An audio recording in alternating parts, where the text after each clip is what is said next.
समाधान। बोले संत श्रोमणी गोकुलाचार्य श्री विद्यासागर जी महाराज की जय जय जय। बोले परम पूज मुनि श्री 108 प्रमाण सागर जी महाराज की जय जय जय। बोले परम पूज मुनि श्री 108 विराट सागर जी महाराज की जय जय जय। सिद्ध क्षेत्र 52 गजा चूलगिरी की ऐतिहासिक पावन पवित्र भूमि से शंका समाधान का कार्यक्रम प्रारंभ करें, उसके पूर्व यहाँ पर उपस्थित श्रावक श्राविकाओं की ओर से और आइए शंका समाधान का कार्यक्रम हम और आप प्रारंभ करें। आज की मांगलिक क्रिया संपन्न करने के लिए मैं आमंत्रित करूंगा श्रीमान अरुण शीला जैन मुंबई और साथ में भाई शोभित जी जयपुर सपरिवार आएंगे और आज की मांगलिक क्रिया के अंतर्गत चित्तावर दीप पूजन का कार्यक्रम संपन्न करेंगे। बोले संत शिरोमणि आचार्य श्री विद्यासागर जी महाराज की।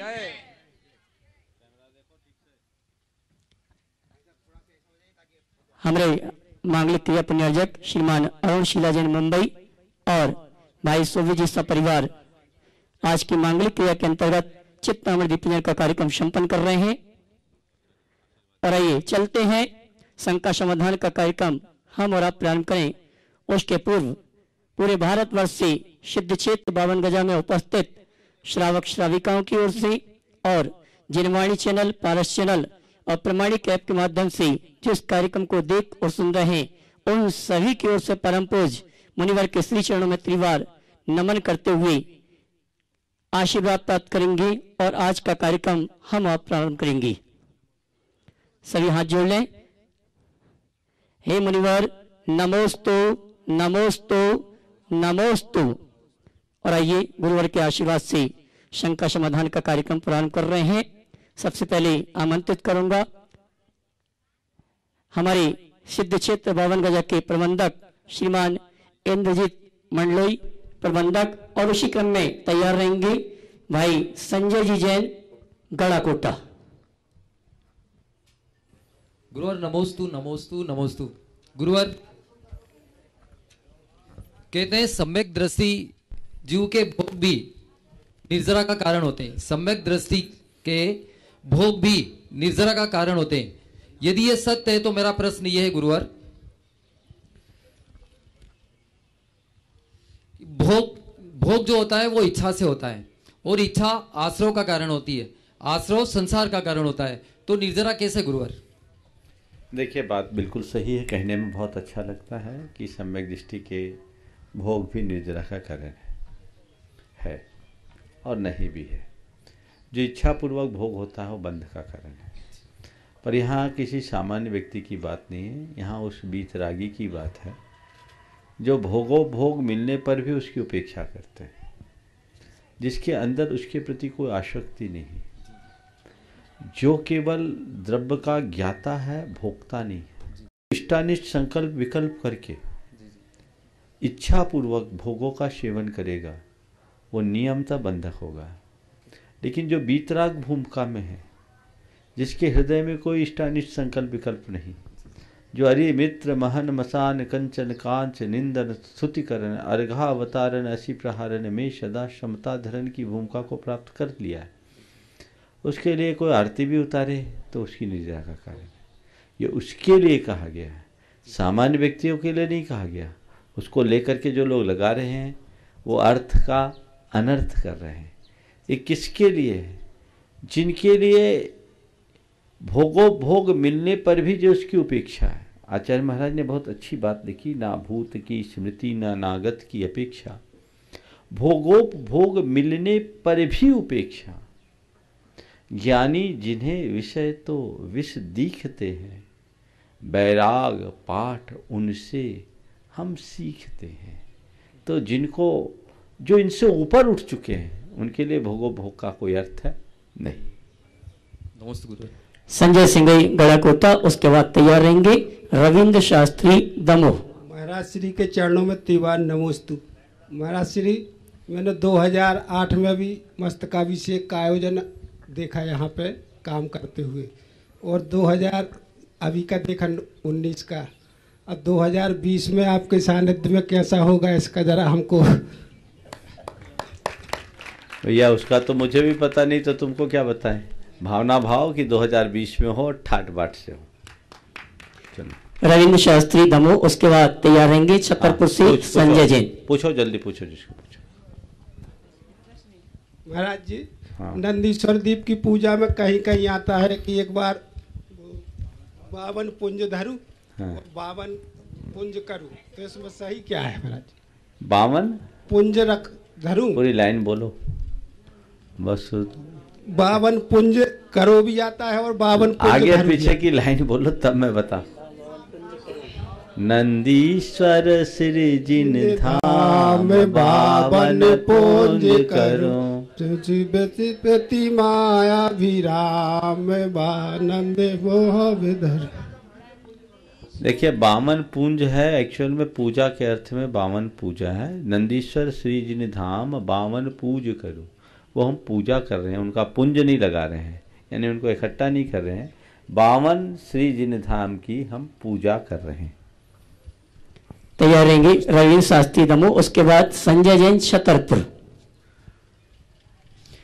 गुरुवर के चरणों में बारंबार नमोस्तु करते हुए गुरुदेव, मेरा प्रश्न है कि प्रत्येक प्राणी मात्र का जीवन में 8 बार आयु का बंध होता है, और यदि किसी सम्यक दृष्टि जीव की एकाएक एक्सीडेंट आदि के कारण मृत्यु हो जाती है और उस समय उसका तीव्र मोह रहता है, तो उस जीव का कर्म और आयु बंध किस प्रकार से होगा?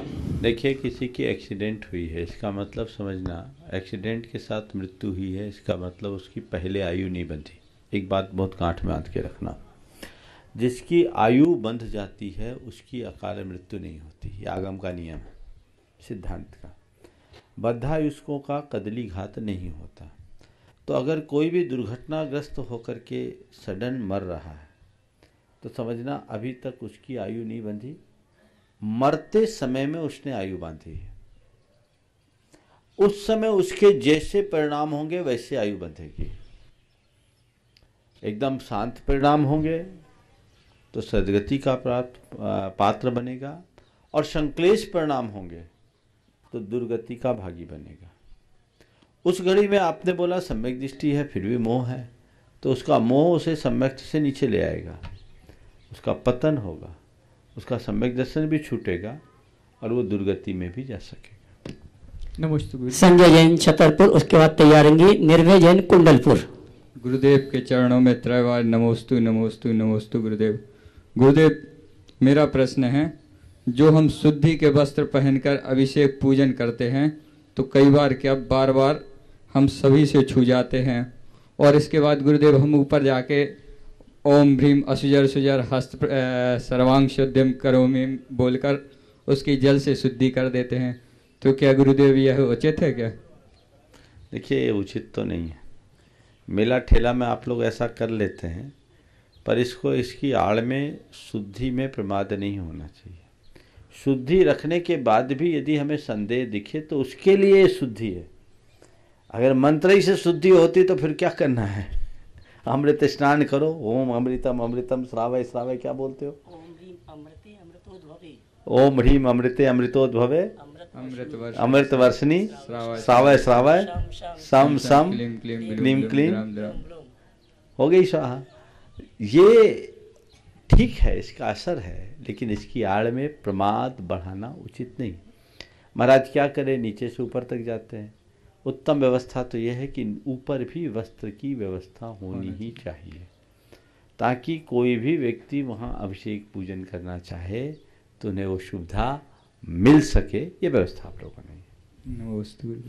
निर्भय जैन कुंडलपुर, उसके बाद तैयार रहेंगी ज्योतिबेन श्रेणिकसा अहमदाबाद। गुरु जी के चरणों में तीवान नमोस्तु नमोस्तु नमोस्तु। गुरु जी, मेरा प्रश्न ये है, 12 भावना में 2 प्रकार की निर्जला होती है, सविपाक निर्जला और अविपाक निर्जला। ये किस प्रकार होती है? देखो, समय पर कर्म झड़ जाए इसको बोलते सविपाक निर्जला, और तपस्या विशेष के द्वारा जो कर्म अभी न झड़ने वाला हो उसे झड़ा दे उसको बोलते अविपाक निर्जला।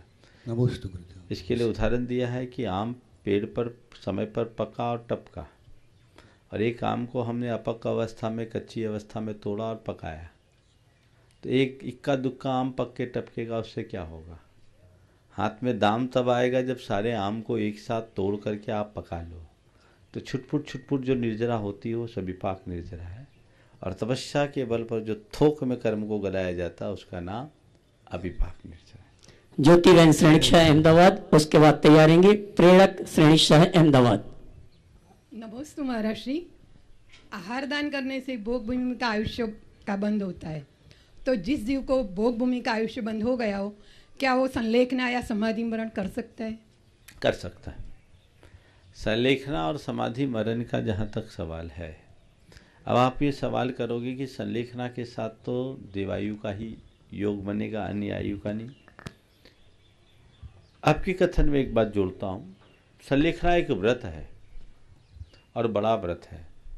मैं अपनी बात को संशोधित करता हूँ। देवायु को छोड़कर अन्य आयु का बंद हो जाने पर व्यक्ति के मन में संलेखना का भाव नहीं हो सकता, क्योंकि शास्त्र के विधान अनुसार अनुबद बदाई न लहद देवाउगम मोतुम। देवायु को छोड़कर अनुव्रत और महाव्रत को कोई अंगीकार नहीं करता। तो संलेखना भी एक बड़ा व्रत है, इसलिए वो नहीं ले सकता। तो जो जीव संलेखना लेता है, हाँ। उसका भोग भूमि का आयुष्य बंद नहीं होगा। संलेखना अगर लिया है और निभाया है तो नियमतः वो देव आयु का ही पात्र है, देव गति का पात्र है। नमस्ते। प्रेरक श्रेणिक शाह अहमदाबाद, उसके बाद तैयारेंगी सिद्धि जैन अंजड़। गुरुवर के चरणों में त्रिबार नमोस्तु नमोस्तु नमोस्तु। गुरुवर, ज़्यादातर देखा जाता है कि जो भी लोग सक्सेसफुल होते हैं उनका एक माइंडसेट रहता है, वो काफ़ी अलग रहता है आम लोगों से। उनकी सोच और उनका विज़न भी काफ़ी अलग रहता है। तो हमें वैसा माइंडसेट डेवलप करना है तो हम उसके लिए क्या कर सकते हैं, और अभी हमारा माइंडसेट कौन से लेवल का है उसको इवेल्युएट कैसे कर सकते हैं? देखिए, सीधी बात है, एक वाक्य है, बड़ी सोच का बड़ा जादू। आप अपनी सोच को बड़ा रखो, छोटी सोच रखोगे ऊंची ज़िंदगी नहीं पा पाओगे। जितने लोगों ने भी अपने जीवन में सफलता पाई है, उस सफलता का मूल आधार उनकी सोच है। आपने पूछा माइंडसेट क्या है, बड़े फलक पर सोचना शुरू करो। आप छोटी छोटी बातों को नोटिस में लोगे तो छोटे ही रह जाओगे। बड़े को जब रखना है तो हमें हमेशा अपना लक्ष्य रखना चाहिए सामने, और लक्ष्योन्मुखी बनकर उसकी पूर्ति के लिए जो भी साधन है उसे अपनाने की कोशिश करना चाहिए। हमारे जीवन में निश्चयतः सफलता होगी। अभी हमारा माइंडसेट कैसा है, इसे जांचने के लिए, परखने के लिए अपनी सोच को पलट कर देखिए। हम किन किन बातों को देखते हैं, हम छोटी चीज़ों में उलझते हैं या बड़ी बातों में हमारा ध्यान रहता है, हमें ये देखना चाहिए। कुछ लोग चवन्नी खोजने में अठन्नी का तेल जला देते हैं, और कुछ लोग चवन्नी का काम अठन्नी में कराकर रुपया बचा लेते हैं। अब हमारे ऊपर है कि हम किस तरह का काम करते हैं, हमें वो कला अपनाने की जरूरत है। नमोस्तु। सिद्धि जैन अंजड़, उसके बाद तैयार रहेंगे अंतिम मनीषा अंजड़। नमोस्तु महाराज जी। महाराज जी, मेरी अभी 12th की एग्ज़ाम ख़त्म हुई है और मैं अपनी आगे की पढ़ाई के लिए बाहर जाऊंगी, तो मुझे किन किन बातों का ध्यान रखना चाहिए, और मुझे कैसे पता लगेगा कि कौन मेरे लिए प्रे कर रहा है और कौन मेरे साथ प्ले कर रहा है? 12th के एग्ज़ाम पूरे हो गए? हाँ। हो गए? हाँ। चलो, देखिए, सबसे पहली बात तो ये है कि 12वीं तक का, जब तक घर में रहते हैं, परिवार में रहते, तब तक का वातावरण अलग होता है। उच्च शिक्षा संस्थानों का माहौल बिल्कुल अलग है। माँ बाप अपने बच्चों को पढ़ने लिखने के लिए भेजते हैं, लेकिन वहाँ का जो वातावरण है, जिस तरह के बच्चों और बच्चियों से बातचीत करने के बाद समझ में आता है, तो ऐसा लगता है कि बड़ा गंदा है। ऐसे समय में अपने मन को संभालना बहुत कठिन होता है। मैं तुम्हारे माध्यम से उन तमाम बच्चों और बच्चियों से कहना चाहूँगा कि बाहर जाने के लिए जाओ, मना नहीं है, लेकिन अपनी एक सीमा सुनिश्चित करके जाओ, एक बाउंड्री लाइन फिक्स करो। मुझे उसे किसी भी स्तर में, किसी भी हालत में क्रॉस नहीं करना है। अगर हमने अपने जीवन की सीमा निश्चित नहीं की और बहाव में बह गए, तो समझना हमने अपने जीवन के साथ बहुत बड़ा धोखा कर लिया। सबसे पहली बात तो ये देखना चाहिए कि वहाँ हम जा रहे हैं तो अपने जीवन को बनाने के लिए जा रहे हैं, जीवन को बिगाड़ने के लिए नहीं। हम कैरियर बना रहे हैं, हमें अपना कैरेक्टर भी ठीक रखना है। हमारे चरित्र के मूल्य को हमें कभी खंडित नहीं होने देना है। एक सीमा बनाओ, और सीमा बना करके ये सुनिश्चित करो जिससे कि हमारी कोई भी मर्यादाओं का हनन ना हो सके। जैसे प्रत्येक युवक और युवती को वहाँ जाकर व्यसनों का त्याग करना चाहिए, जो आजकल आम हो रहा है। सभी प्रकार की नशीली वस्तुओं का त्याग, नॉन वेज का त्याग संकल्प पूर्वक जाओ और विवाह पूर्व ब्रह्मचर्य का कट्टरता पूर्वक नियम लो। जब तक मेरा विवाह नहीं हो तब तक मैं ब्रह्मचर्य रखूँगा। इसी उम्र में प्रायः अफेयर्स चालू हो जाते हैं। पहले से तय करो कि मैं दोस्ती को अफेयर नहीं बनने दूँगा, किसी भी व्यक्ति को अपने जीवन में निजी जीवन में प्रवेश नहीं करने दूँगा। लड़कियों के साथ प्रायः ऐसा होता है और वो ठगी जाती है। वहाँ जाते हैं तो उनके अंदर एक उन्मुक्तता का भाव आने लगता है और उस भाव के प्रभाव में कई बार वे भटक जाते हैं, कई बार क्या ज़्यादातर भटक जाते हैं। अपने आप को इनसे अगर बचा कर रखोगे तो जीवन सुनिश्चित रहेगा। मैं तो सभी को 7 प्रतिज्ञा देता हूँ, तुम भी ले लो।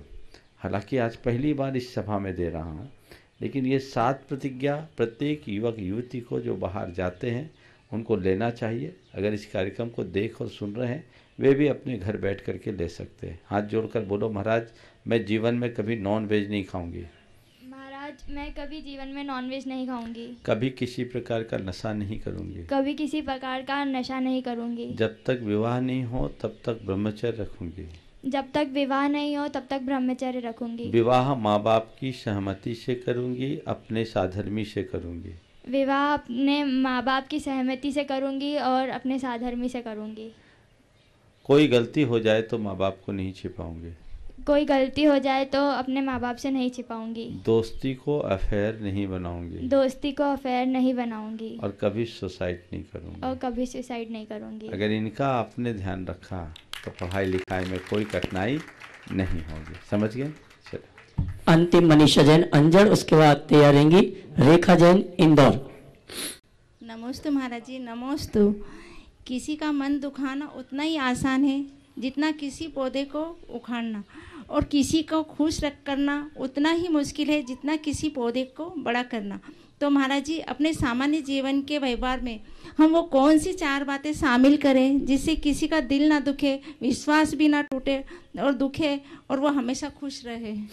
किसी का दिल न टूटे, विश्वास भी बना टिका रहे और वो हमेशा खुश रहे, उसके लिए हम क्या करें? देखिए, सबसे पहला काम तो हमें एक सिद्धांत बनाना चाहिए, हम खुश रहें तब सामने वाला खुश रह सकता है। खुश रहो, खुश रखो की स्थिति अपने मन में रखनी चाहिए। और लोगों के लिए हम ज़्यादा कुछ नहीं कह सकते, कब किसका किस बात से दिल दुख जाए हम कह नहीं सकते, लेकिन हम इतना तो कर सकते हैं कि अपनी तरफ से हम चलाकर ऐसा कोई कार्य न करें, और कदाचित किसी का दिल दुख जाए और इसका हमें आभास हो, तुरंत सामने वाले के प्रति हम अपने ओर से क्षमा याचना कर लें तो हम सामने वाले को बचा सकते हैं। नमस्ते महाराज जी, नमस्ते। श्रीमती रेखा जैन इंदौर, उसके बाद तैयार रहेंगी। 1 2 3 को बुलाया आपने। हाँ बोलो। नमस्ते महाराज जी, नमस्ते महाराज जी, नमस्ते महाराज जी। आपके इस अल्प प्रवास को मैंने चंद पंक्तियों में व्यक्त करना चाहा है और इसी में मेरा एक प्रश्न भी समाहित है। पहले 52 गजा के वार्षिक मेले ने पिछला सब रिकॉर्ड तोड़ा। प्रसिद्धि के मामले में सभी तीर्थों को 52 गजा ने पीछे छोड़ा। निमाड़ वासियों की शंकाओं का आपने खूब किया समाधान, और साथ ही श्री सिद्ध चक्र मंडल विधान की आपने थामी कमान। श्री सिद्ध चक्र मंडल विधान में हुए कईयों के चरित्र निर्माण, किसी से कुछ कहने की जरूरत नहीं है, सामने है विराट प्रमाण। अब सबकी यही मंगल कामना कि यह आचार्य श्री की रजा में हो, क्यों ना आपका अगला चातुर्मास सिद्ध क्षेत्र 52 गजा में हो। और ऐसी क्या मंगल भावना भाएं और पुरुषार्थ करें हम सारे कि 12 वर्षीय महामस्तकाभिषेक के लिए आचार्य श्री स्वयं पधारे। आपने पूछा ऐसी क्या मंगल भावना भाएं और पुरुषार्थ करे सारे कि आगामी महामस्तकाभिषेक में गुरुदेव सत्संग पधारे, स्वयं पधारे। बस रोज निवेदन करो, रोज भावना भाव, माला जपो, जाके निवेदन करो, और भगवान की कृपा से अगर ये लाभ आपको मिल जाए तो इससे बड़े सौभाग्य की बात और क्या होगी। नमस्ते महाराज, नमस्ते। श्रीमती रेखा जैन इंदौर, उसके बाद तैयार रहेंगी श्रीमती अनीता काला वड़वानी। नमोस्तु महाराज श्री, नमोस्तु नमोस्तु महाराज श्री। मेरा प्रश्न ये है कि धार्मिक कार्यक्रमों में प्रतियोगिताएं तो होती हैं, उससे जो प्रतिस्पर्धा में धर्म होता है या उसमें कसाई की पुष्टि होती है क्या? देखिए, धार्मिक कार्यक्रमों में प्रतियोगिताएं लोग कराते हैं, निश्चित रूप से राग देश तो होता है। सांस्कृतिक कार्यक्रम के नाम से लोग करते हैं और इसके पीछे भावना ये होती है कि हमारे समाज में जो प्रतिभाएं हैं वो आगे आए, लेकिन थोड़ा बहुत कषाय का अंश तो होता है। मेरा एक सुझाव है कि धार्मिक कार्यक्रमों में, खासकर अष्टानिक और पर्युषण जैसे दिनों में, सांस्कृतिक कार्यक्रम करे पर उनका स्वरूप बदले, उसमें प्रतियोगिताएं न करे। कईयों में बहुत संकलेश हो जाता है, आयोजकों को भी संकलेश होता है और प्रतिभागियों को भी बहुत संकलेश होता है। हम कुछ नया स्वरूप दें, हम प्रतियोगिताएं कराने की जगह हम कुछ आख्यान, एकांकी, नाटक, प्रहसन, जिनके माध्यम से हम अपनी सांस्कृतिक मूल्यों का बोध करा सके, वैसे कार्यक्रमों की प्रस्तुति दें। हमारी प्रतिभाएं भी आगे आएगी, लोगों को बहुत अच्छा संदेश भी मिलेगा और विशुद्धतया धर्म ध्यान भी होगा। एक साथ सारे कार्य संपन्न होंगे। वस्तुतः जो सांस्कृतिक कार्यक्रम आजकल होते हैं, मैं तो विशेष रुचि लेता ही नहीं, लेकिन मुझे उसमें संस्कृति कम दिखती है। आज के सांस्कृतिक कार्यक्रमों में कई जगह तो तंबोला जैसा चालू कर देते हैं और सारे टीवी के कार्यक्रमों का अनुकरण करते हैं। क्या हमारे पास और कार्यक्रम नहीं है? हम लोग थोड़ी मेहनत करें जिससे हमारा विशुद्ध धर्म ध्यान हो, प्रतिभागियों का भी, आयोजकों का भी और दर्शकों का भी, तो एक अलग मिसाल कायम होगी। शॉर्टकट में इस तरह के जब हम कार्य करते हैं, कई जगह लोगों में बड़ा विकल्प हो जाता है और कई ऐसे भी उदाहरण देखने को मिले हैं कि पर्युषण पर्व के सांस्कृतिक कार्यक्रमों के निमित्त झगड़े भी बहुत हुए, आरोप प्रत्यारोप की बात भी बहुत हो जाती है। तो इन पर थोड़ा ध्यान रखना चाहिए। श्रीमती अनीता काला वड़वानी जी प्रश्न पूछे, उसके पीछे ऑनलाइन एक प्रश्न लेना चाहूंगा। श्रीमान सुभाष जी, रेखा जी, अजमेर गुणायतन ट्रस्टी, आपके श्री चरणों में नमन करते हुए प्रश्न कर रहे हैं। मुनिवर, इस संसार में हर एक व्यक्ति दूसरे व्यक्ति से भाव से, अभाव से या प्रभाव से जुड़ा हुआ है, किंतु भाव से या अभाव से आने वाले की कोई भी मदद करना नहीं चाहता और प्रभाव से आने वाले को लोग कंधे पर बिठाकर रखते, ऐसा क्यों? हम तो बोल रहे हैं भाव अभाव प्रभाव का चक्कर छोड़ो, संभाव अपना लो, सवाल ही खत्म हो जाए।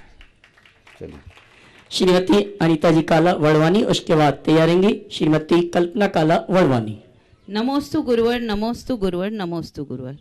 प्रश्न के पहले मैं एक विशेष चीज बताना चाहती हूँ।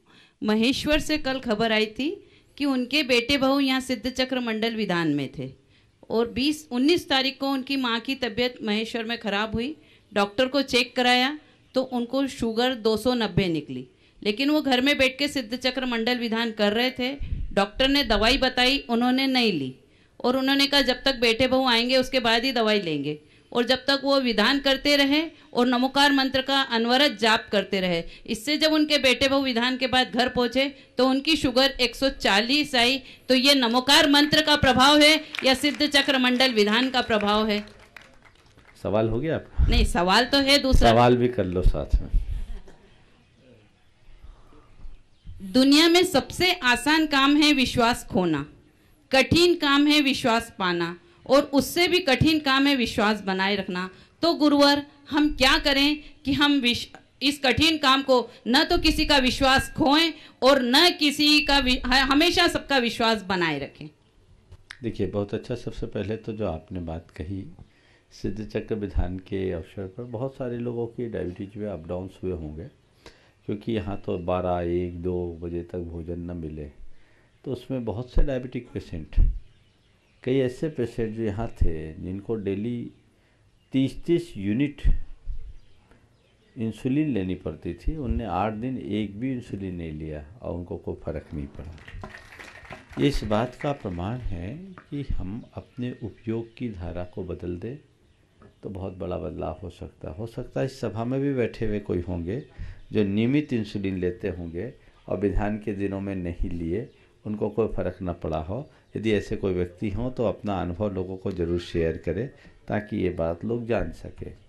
पूजा विधान के बल पर ये सब चीज़ें हो सकती है अगर हमारी ऐसी श्रद्धा है, लेकिन एक सलाह दूंगा, ऐसा कमज़ोर लोग प्रयोग न करें, नहीं तो कई बार ऐसा हो गया और फिर मामला गड़बड़ हो गया तो हम पर आरोप लगाओगे कि महाराज के कहने से ऐसा हो गया, है ना।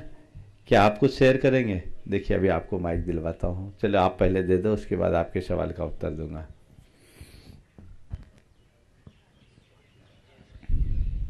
हाँ, जब तक मैं दूसरा सवाल आपका था उधर माइक पहुँचाओ।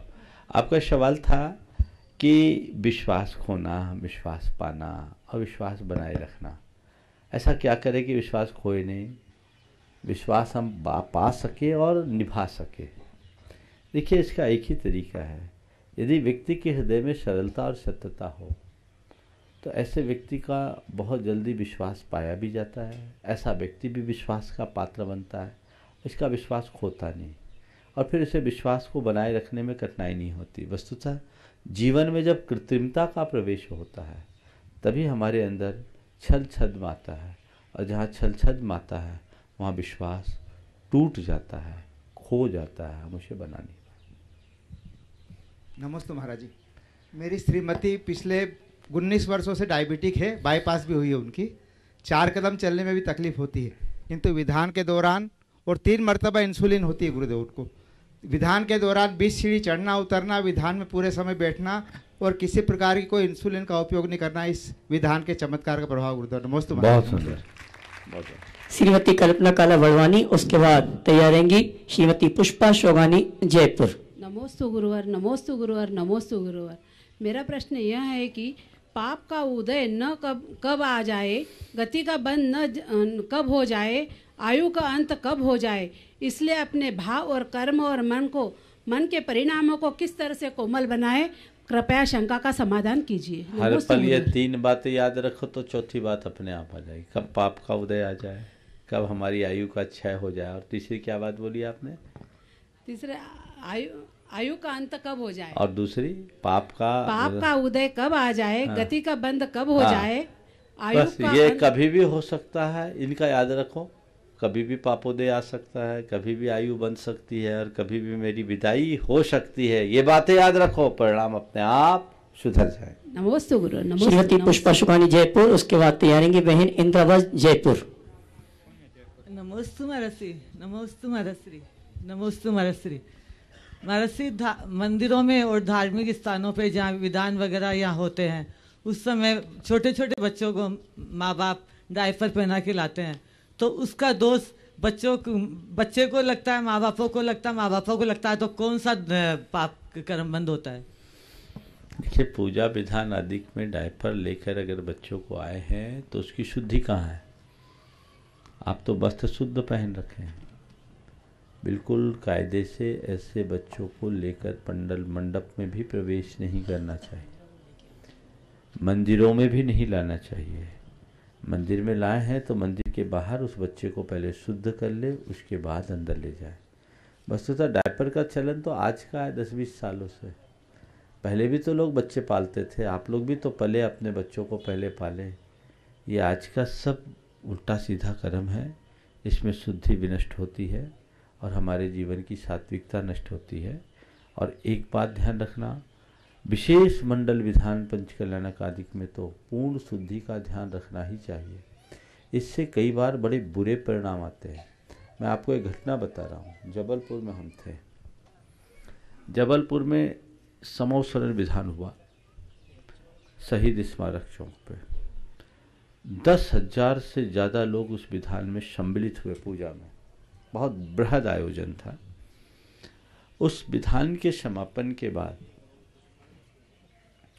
एक लड़की आई, उसके परिवार लेकर के आए। लड़की होगी करीब 22 साल की। वो एकदम एबनॉर्मल हो गई। पंडित जी प्रतिष्ठाचार्य उस समय वहीं थे। जब लड़की आई, मेरे पास आई, पूछा कब है? बोले कल हवन के बाद से वो एबनॉर्मल है। मालूम किया क्या हुआ, तो पूरी तरह शुद्ध नहीं थी, 5वां दिन था, हवन में बैठ गए थे। उसकी स्थिति बहुत भयानक हो गई थी। फिर उसके बाद पंडित विमल कुमार सोरिया थे उस समय प्रतिष्ठा से, 1997 की बात है। उन्होंने अपने हिसाब से उनको ठीक ठाक किया। तो ये कहने का तात्पर्य यह है कि इस तरह थोड़ी भी अशुद्धियाँ होती है, गड़बड़ियाँ हो जाती है, उस व्यक्ति पर भी हो सकता है, अनुष्ठान पर भी हो सकता है, परिवार पर भी पड़ सकता है। अरे कुछ नहीं, सब चलता है, सब चलता है कहकर आप करोगे तो कभी भी चपेट में आ जाओगे। कर्म तो बंधेंगे बंधेंगे, तुम्हारे कर्म फूट भी जाएंगे। कर्म बंधने की तो लोग उतनी चिंता नहीं करते, कर्म फूटते हैं तो तुरंत ही समझ में आता है क्या होगा। इसलिए आज इस मंच के माध्यम से संदेश में सबको देना चाहूँगा, धार्मिक आयोजनों में इनका ध्यान रखें। महाराज फिर जिनके छोटे बच्चे उनके लिए क्या करें, तो छोटे बच्चों को फिर आप लाओ तो निर्वित्त कराकर मंडप में लाओ, नहीं तो फिर आप उनके लिए किसी सहयोगी के साथ में रखो। क्षेत्र की वंदना भी कर लेते छोटे छोटे बच्चों के साथ। इसलिए बोलते हैं कि इसमें थोड़ा ध्यान रखना चाहिए। तो मेरे सिर्फ माँ बाप को क्या दोष लगेगा इसका? घोर असाधना का पाप लगेगा, महादोष है। नमस्ते। बहन इंद्रावत जयपुर, उसके बाद तैयार रहेंगे अरुण जैन, शीला जैन मुंबई। प्रातः स्मरणीय परम पूज्य मेरे उपकारी गुरुवर के चरणों में त्रय बार नमोस्तु नमोस्तु नमोस्तु। महाराज श्री, नियम चाहे छोटे हों किंतु नियमों में ताकत बहुत बड़ी होती है। अनियमित जीवन शैली मनुष्य की नाव को तनाव के तूफान में धकेलती है। हे गुरुवर, मैं जीवन की हर श्वास को संयम की डोरी से बांध कर रख सकूं। संयम का अंकुश मुझे विवेक के पथ पर आरूढ़ करने वाला बने, इसके लिए अब मुझे क्या करना चाहिए? बहुत अच्छा सवाल आपने किया। नियम छोटे भले हो पर नियम की ताकत बहुत बड़ी होती है। वस्तुतः नियम हमारे लिए ताकतवर कब बन जाते हैं? जब हमारी निष्ठा नियमों से जुड़ी होती है। अगर हमारी निष्ठा नियम से जुड़ी है तो छोटे से नियम का भी बहुत बड़ा फल मिलता है। आपने पूछा है कि मैं अपने नियम संयम के डोर से बंधकर अपने जीवन को आगे कैसे बढ़ाऊं। संयम को अपने जीवन की महानिधि मान करके चलो और ये सोचो कि ये मेरे जीवन की सबसे बड़ी निधि है। और जैसे कोई व्यक्ति किसी निधि की सुरक्षा बड़ी तत्परता से करता है, वैसे ही मुझे अपने जीवन में संयम की महान निधि की सुरक्षा करना। जैसे धन खोने से सामने वाले को बहुत तकलीफ होती है और वो उसकी सुरक्षा करता है, लेकिन खोया हुआ धन तो फिर भी पाया जा सकता है, पर संयम का स्थान उससे भी ऊंचा है। वो एक बार खो जाए तो दोबारा पाना बहुत मुश्किल होता है। तो उसे निधान के समान महान मानकर उसकी सुरक्षा करनी चाहिए और ये मानकर चलना चाहिए कि संयम ही मेरे जीवन का सुरक्षा कवच है। यदि इतनी श्रद्धा अपने संयम और चरित्र के प्रति होगी तो मन कहीं भी कभी भी नहीं डगमगाएगा। नमस्ते। अरुण शीला जैन मुंबई, उसके बाद तैयार रहेंगी श्रीमती अलका कंड्या भोपाल। नमस्ते महाराज। साइंस कुछ भी कहे लोग आसानी से उसको मान लेते हैं, पर धर्म कुछ भी कहे लोग उसके ऊपर प्रश्न उठाते हैं।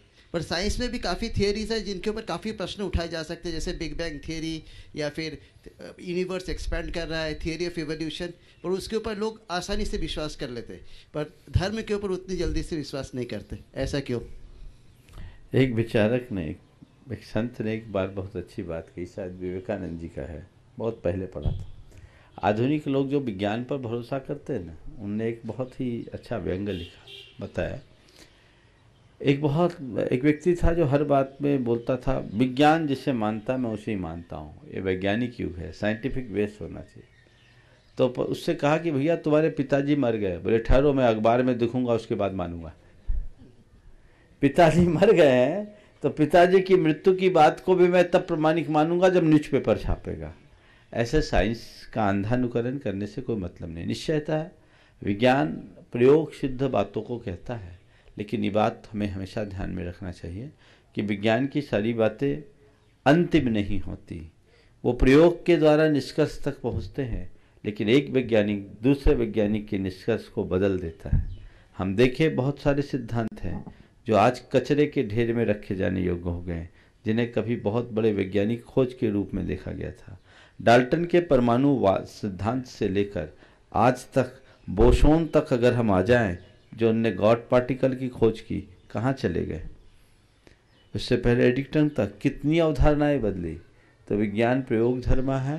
प्रयोगजन निष्पत्तियाँ विज्ञान देता है, पर उसमें समय समय पर परिवर्तन भी होता रहता है। लेकिन धर्म केवल अनुभव की बात करता है, वहाँ कोई प्रयोग नहीं होता।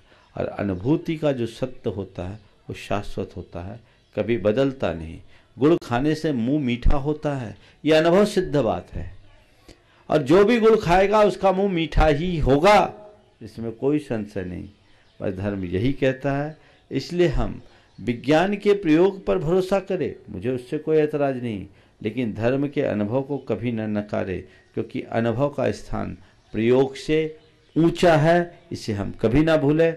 जो इस बात को समझते हैं उनके लिए फिर ज़्यादा कुछ कहने की आवश्यकता शेष नहीं रहती। नमस्ते महाराज। श्रीमती शीला जैन मुंबई, उसके बाद तैयार रहेंगी श्रीमती अलका कंड्या भोपाल। हे गुरुदेव, नमोस्तु नमोस्तु नमोस्तु। पूरे परिवार की तरफ से नमोस्तु। तीर्थंकर के समय का धर्म चक्र व चक्रवर्ती के आगे आगे चलने वाला चक्र तथा 14 रत्नों में से एक चक्र रत्न, इनके बारे में कृपया समझाने की कृपा करें। देखिए, तीर्थंकरों के आगे चलने वाला धर्मचक्र, तीर्थंकर परमात्मा के इंद्रियजयी होने का द्योतक है और वे धर्म के शासन को सर्वत्र फैला रहे हैं, इस बात का प्रतीक है। ये धर्मचक्र सबकी रक्षा करता है, सबके कल्याण का कारण बनता है। जो भगवान के इंद्रियजय का प्रतीक बन करके चलता है, कल्याण का प्रतीक होता है। चक्रवर्ती का जो चक्र रत्न होता है वही उसके दिग्विजय यात्रा में आगे चलता है। 14 रत्नों में उसे राजचक्र कहते हैं। और राजचक्र लेकर के चक्रवर्ती केवल इसीलिए निकलता है कि स्वेच्छाचारी राजाओं के कुशासन को कुचला जाए और संपूर्ण आर्यावर्त को एक सूत्र में बांधा जाए। इसको बोलते हैं राजचक्र। और तीसरा चक्र है काल चक्र, जो अपने आप अपनी धुरी में चलता है और पूरे संसार को लपेटता है। समझ गए?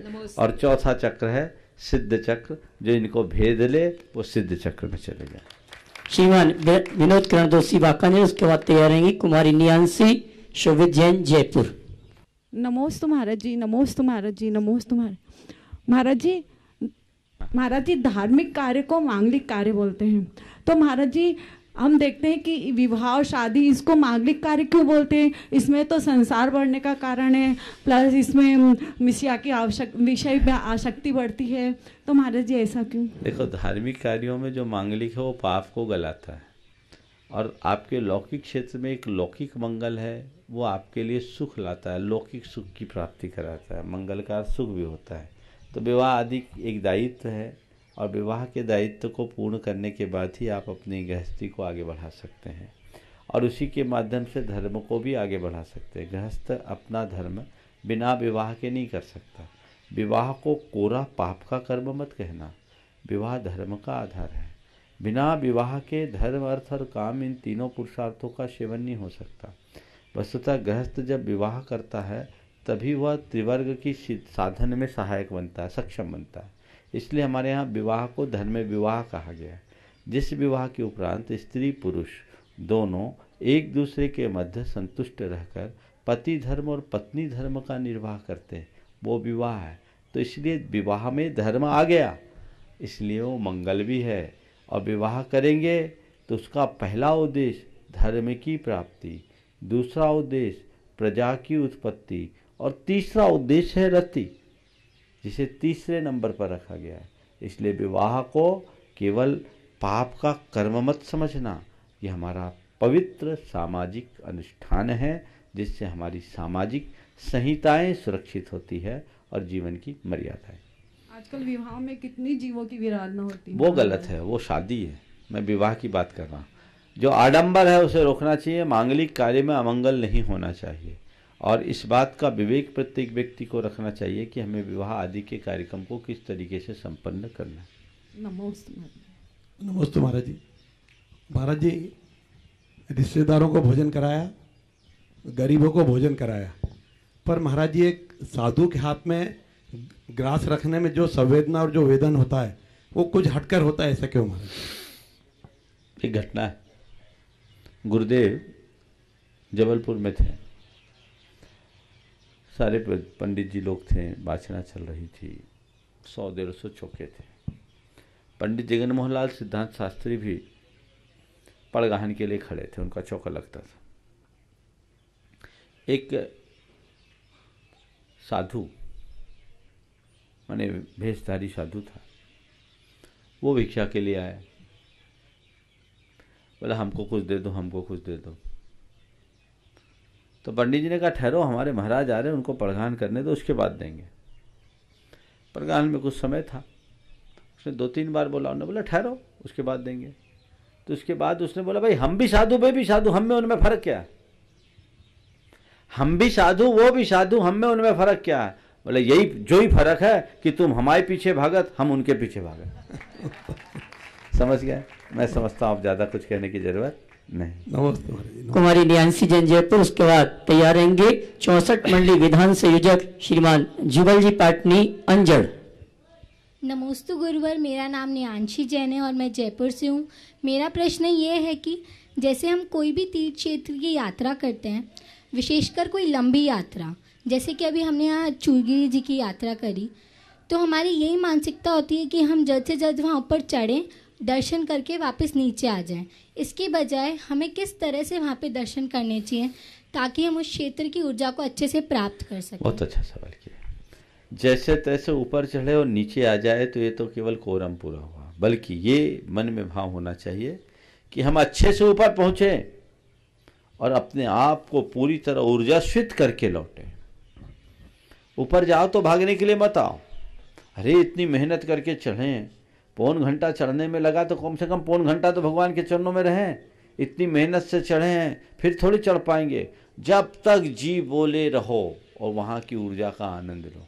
मैं समेत शिखर की वंदना करता था जब, तो बहुत सारे लोगों को देखा सब भागते हैं, जल्दी चलना है, जल्दी चलना है, जल्दी चलना है। हमने कहा भैया जल्दी चलना है क्या है? आराम से चलो, आराम से वंदना करो और आनंद लो। जितनी देर आप वहाँ रह सको वहाँ रहने की कोशिश करो। हाँ, अपने शरीर की स्थिति को देखते हुए। नमोस्तु महाराज। विधान से श्रीमान जुगल जी पाटनी अपने साथियों के साथ अंजड़, उसके बाद तैयार रहेंगी श्रीमती नीना जितेंद्र गोधा वड़वानी। की ओर से नमोस्तु नमोस्तु नमोस्तु। बड़े बाबा की कृपा से, आचार्य विद्यासागर जी महाराज के आशीर्वाद से, प्रमाण सागर जी और विराट सागर जी महाराज के सानिध्य में यहाँ पर बहुत ही भव्य 64 मंडलीय विधान का आयोजन हुआ, जो एक ऐतिहासिक था, एक अपने आप में अद्भुत था। हमको भी ऐसा उम्मीद नहीं थी कि इतना बड़ा भव्य प्रोग्राम होगा। ये हमने जब शुरू किया तो 48 मंडल था, लेकिन बुकिंग इतनी हो गई कि हमको इसको 64 मंडलीय विधान करना पड़ा। और उसका जो भव्य मंडल विधान बना वो ऐतिहासिक था। और जो 64 मंडल का जो पांडाल बनाया वो भी पूरा भर गया था। मेरे पास प्रश्न है तो मैंने महाराज जी से प्रश्न किया कि कुछ लोगों के ये प्रश्न है कि अगर हम किसी कारण से नहीं आ सकते हैं तो हम इसका लाभ कैसे लें। तो महाराज जी ने कहा कि आप लोग मंदिर में LED लगा करके इसका जो है वो पुण्य लाभ ले सकते हैं। पूरी विधि विधान से आप करोगे तो महाराज साहब का सानिध्य आपको मिलेगा। और ऐसा मालूम पड़ा कि कई सैकड़ों मंदिरों में और हजारों टीवी के ऊपर इस विधान मंडल का सभी ने लाभ लिया। महाराज जी ने जब मंडल विधान हुआ उसके पहले ट्रस्ट समिति को आगाह किया था कि इतना बड़ा विधान आप करने जा रहे हो, लेकिन पूरे ट्रस्ट कमेटी को 1 महीने तक यहाँ पे अनवरत समय दे करके और इसकी तैयारी करना पड़ेगी। ऐसा नहीं हो कि जो विधान जो है वो मैं जिस प्रयोजन से कर रहा हूँ वैसा नहीं हो। और मैं आपको ये बताता हूँ कि पूरी विधान समिति ने अपनी अपनी भोजन समिति, प्रवास आवास योजना आवास समिति, यातायात समिति, सभी समितियां इतनी अच्छी तरीके से बनाए और सभी ने दिन और रात एक करके और इस विधान को सफल बनाया, जिसमें आप अब तो हो गया है सफल। अगले की तैयारी करो, सवाल करो। अब मेरा हाँ, सवाल करो। ऑनलाइन जिन लोगों ने भी कलश वगैरह बुकिंग कराई है तो उनमें उनके नाम एड्रेस नहीं आ रहे हैं, तो उनसे मेरा निवेदन है कि वो अपना ऑनलाइन जो एड्रेस वगैरह दे दें ताकि उनका जो है वो कलश वगैरह समय पे और व्यवस्थित हम भेज सके। अब जो ऑनलाइन जिन्होंने दान दिया है वो भी अपनी रसीदें मिल सके, इसके लिए पूरा एड्रेस वगैरह दें। अब मेरी समाज की ज्वलंत समस्या पे है कि दूसरी अन्य जातियां सब अपने सुधर रही है और हमारा जैन समाज है जो अपने ऊपर मतलब बिगड़ता जा रहा है। आप खान पान में समझिए, दूसरे रहन सहन में समझिए। आज हमारे यहाँ सगाइयाँ होती है, उसके पहले टूट जाती है, ब्याह शादियों होती है, उसके पहले डिवोर्स हो जाता है। तो ऐसा और पूरा समाज उस बात को देखता रहता है और कोई कुछ नहीं करता, सब मूक दर्शक बने हुए हैं। इस पे मैं चाहता हूं कि आप इस पे प्रकाश डालें। देखिए, ये बहुत ही चिंतनीय बात है और गंभीर भी। वस्तुतः इसके पीछे की वजहों को हमें समझना होगा। इसकी सबसे बड़ी वजह है वो है हमारी सामाजिकता का या सामाजिक संहिता का अभाव। एक समय था जब हमारे लोग हमारे उसूलों पर बहुत दृढ़ रहते थे। सामाजिकता और सामाजिक संहिता के प्रति प्रत्येक व्यक्ति की प्रतिबद्धता होती थी, और कितनी प्रतिबद्धता होती थी उसका एक उदाहरण आपको बता रहा हूँ। 1993 में जब रामटेक में चातुर्मास हो रहा था तो वहाँ के पंचायत के अध्यक्ष ने मुझसे एक बात कही कि महाराज, हमने अपना पुराना रिकॉर्ड देखा तो एक व्यक्ति ने बाजार में कचौड़ी खा ली थी तो पंचायत बैठी थी। बाजार में कचौड़ी खाई, इसके अगेंस्ट पंचायत बैठी। सवाल कचौड़ी खाने का नहीं, अशुद्ध कचौड़ी क्यों खाई। ये इस बात का प्रमाण है कि पुराने लोग अपने नियमों और उसूलों में कितने दृढ़ और प्रतिबद्ध रहते थे।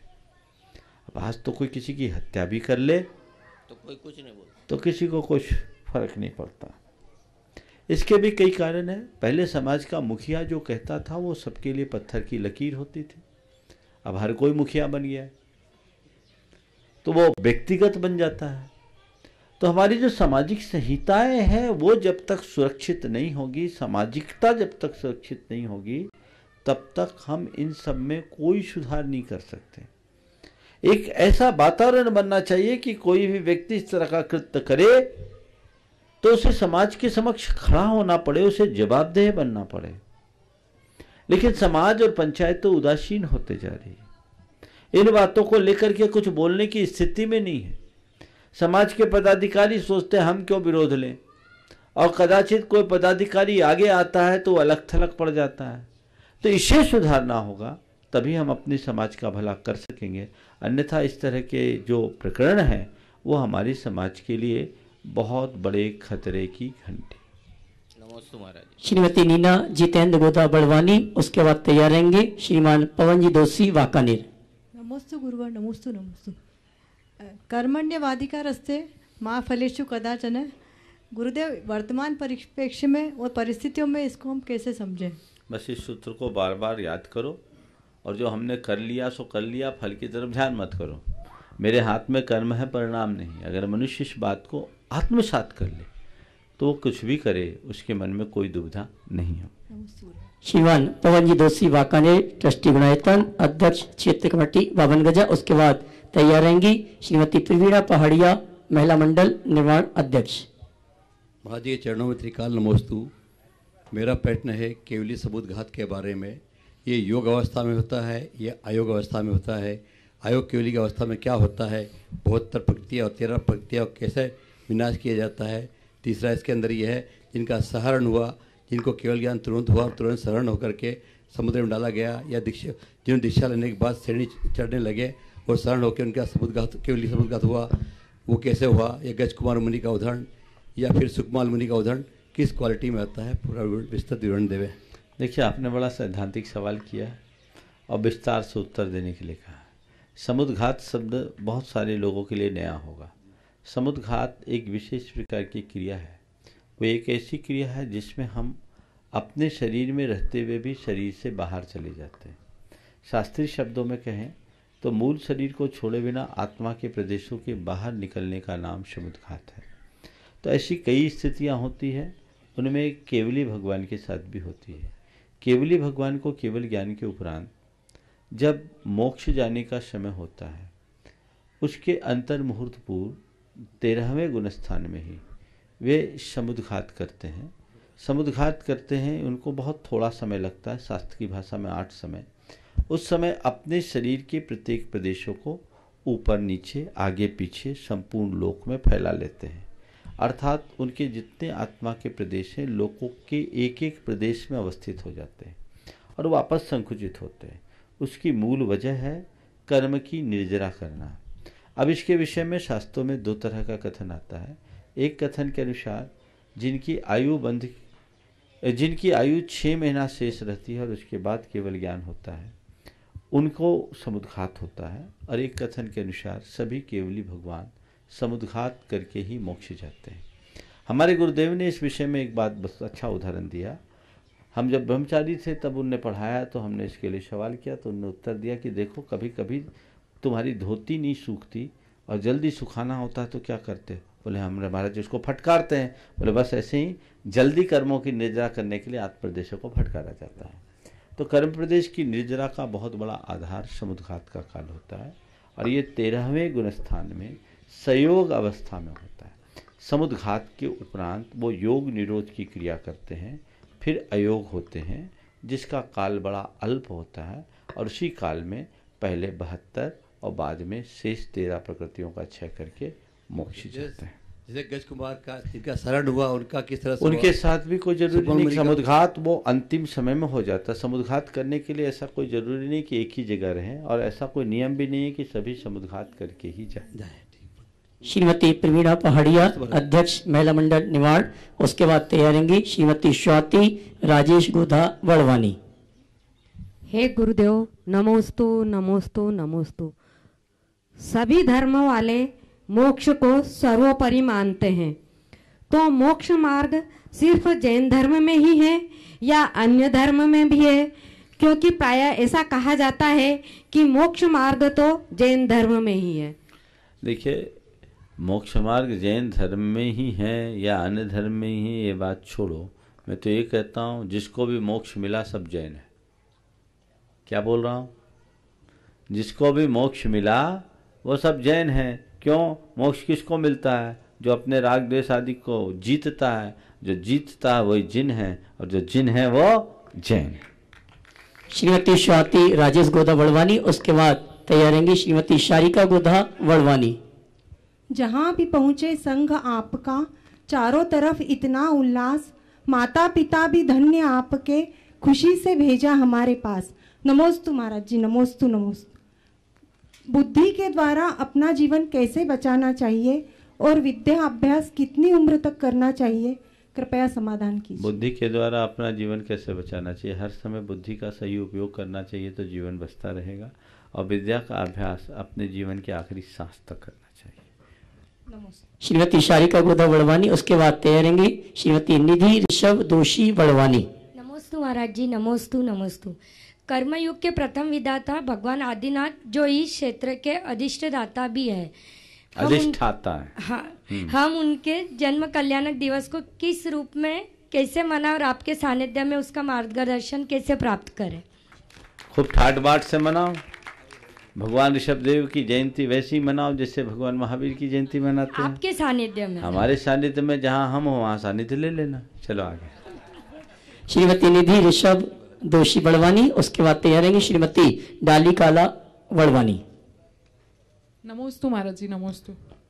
कर्म 22 परिसर को सहते, कर्म संवर क्रिया ये बता दो, 12 विध तब कैसे तपते, कर्म निर्जरा किए सिखा दो, ज्ञान ज्योति जले तेरे ये 2 नयन, मोह तन का घटे हो हमारा समाधि, समाधि भाव ऐसा करते हैं हम गुरु श्री चरण में।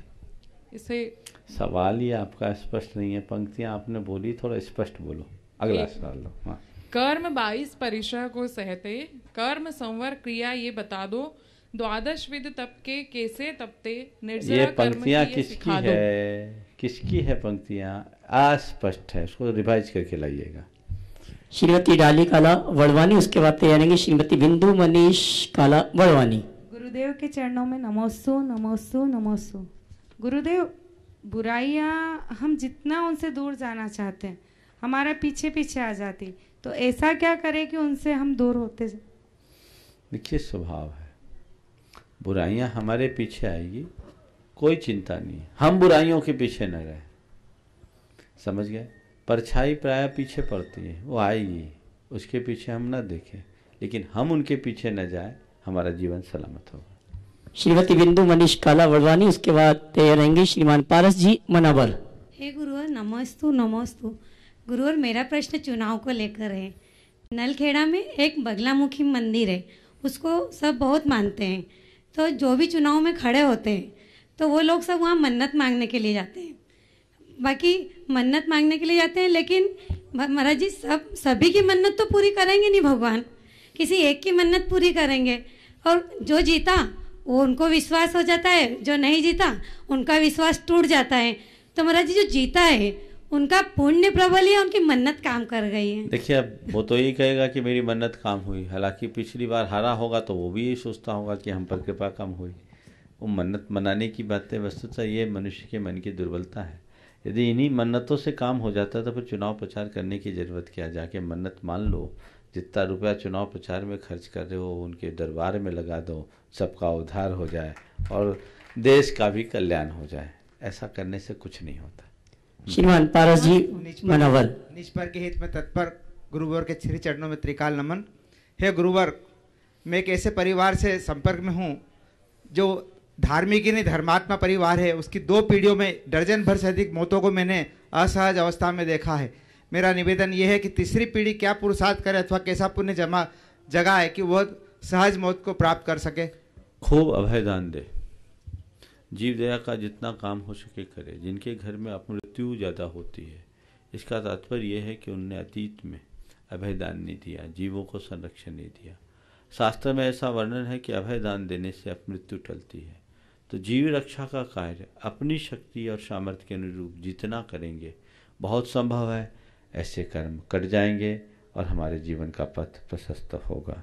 इस प्रकार आज के इस सत्र को परम पूज्य गुरुदेव के चरणों में नमन अर्पित करते हुए यहीं पर विराम दे रहा हूँ। बोलिए परम पूज्य आचार्य गुरुवर श्री विद्यासागर जी महाराज।